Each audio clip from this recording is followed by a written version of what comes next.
Hi everyone and welcome back to the channel. My name's Josh. In this video I'm going to be covering the 5 reasons why most people fail when setting up an Amazon business.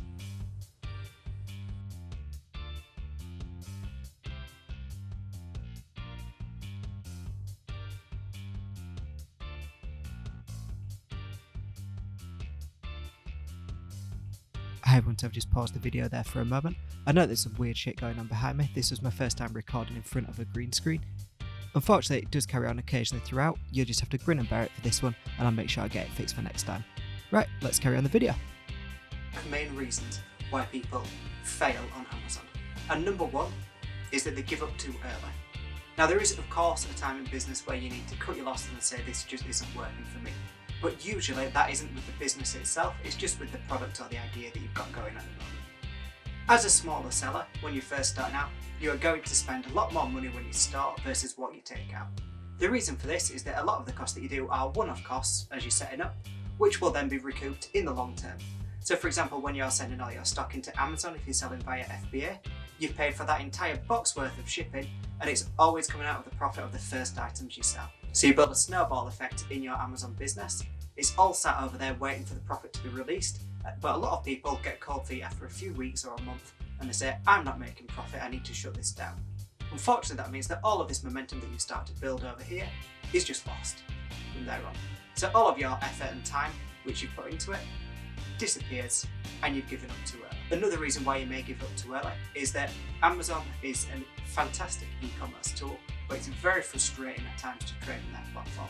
That can be just because of the admin that you need to do alongside it. It could be the fact that you need to change a legal entity and that might take a while.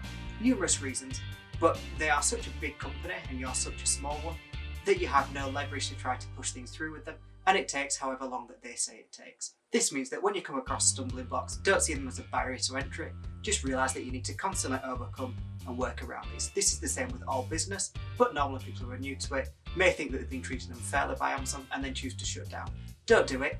These hurdles become less and less as you get more established as a seller, but when you're first starting out, do bear in mind that there can be obstacles to overcome and you just need to stick with it. Number 2. So the second reason why most Amazon businesses fail is that people aren't aware of an appropriate amount of risk to take. You need to be absolutely on it with your risk management when you're first starting out, especially if you don't have too much money to put into it.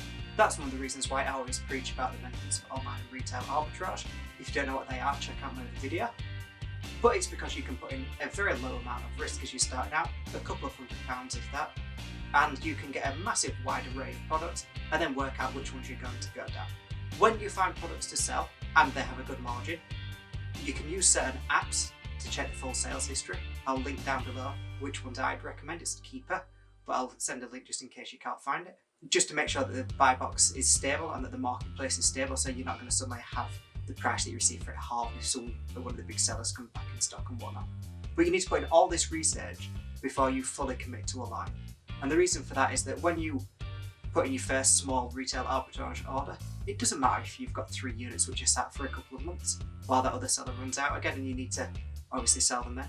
But if you've got £5,000 that you've suddenly dumped into a line, just stop and not move anywhere, you're in trouble. So what you need to make sure is that when you buy a line, only buy to the amount which you're happy to be able to lose and still keep your business running. So that could be that you can only buy £100 worth of this line. It could be that you can buy £10,000 worth of this line and keep running. It completely depends on the business you've got. This is one of the reasons why I always advise against starting with your own products, purely because you don't know the marketplace, you don't know how competitive it is. So if you jump straight at the deep end and you find out you can't swim, it's a little bit late to learn at that point. Number 3. So this is the exact opposite of what I've just said, and this is the irony of business that you need to be able to find that fine balance between the two.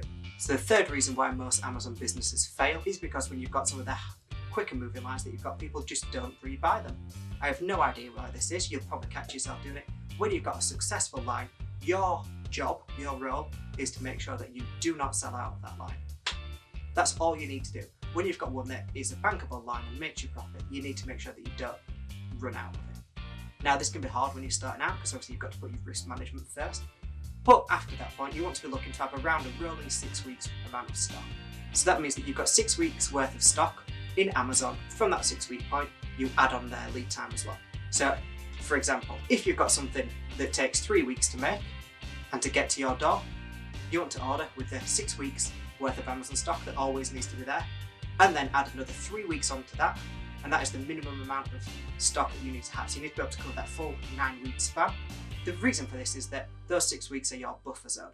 So therefore, if your manufacturer runs out of stock, COVID happens, people stop being able to come through the border to deliver stock. That's a biggie, especially in the UK at the moment. Brexit happened as well, same thing. People just suddenly couldn't move goods freely between two countries, and because of that you had long delays. Sea freight might be stuck out somewhere, you might have an issue with your delivery and the delivery company lose it for a week. All stuff like that. If your product isn't in stock anymore, you are losing money. If it is in stock and it's delayed, no skin off your nose, you just need to work a little bit harder when it comes in to get it turned around. So that's something to bear in mind. Once you've got your best lines and you know that they're your good lines, make sure that you've got at least 6 weeks plus your lead time on top of that, and that's about an appropriate amount of stock to have. Now, one thing to make sure as well, especially for the newer sellers, as long as you're selling regular retail goods, so for example, this doesn't apply if you're selling beach balls or lilos, but stuff generally sells more frequently over Christmas, particularly if you're selling like homeware, toys, games, stuff like that. For ourselves, we fall into these categories, and we see that within the last 2 months of November and December, we do as much trade as we would in the previous 4 months. So because of that, you find that actually I need to order double, triple, sometimes the amount on the quicker moving lines of the stock which I had before. This means that your usual 6 week plus 3 week is actually now a 4 week timescale, so it's a little bit tight. So you just need to be able to buy up a little bit more around Christmas without putting your risk management below that. This is one of the reasons why, if you're an experienced seller, Christmas is fantastic. If you're brand new, it's a little bit scary, because obviously you don't want to commit all this money, get into debt, and then someone have to fold your business after you've been working so hard on it. So always err on the side of caution, but just bear in mind that you need to build up those sales a little bit more, especially around peak period. Number 4. Now this mainly applies for people who are either selling other brands' products, which again is something I'd recommend, or doing online retail arbitrage, stuff like that. And one of the reasons why businesses fail is that they panic drop their pricing when a competitor moves in. This could be Amazon, it could be another third-party seller, it could be someone who's doing an FBM, FBA, doesn't matter. Sometimes you lose the buy box, and it's going to happen unless you're making your own goods.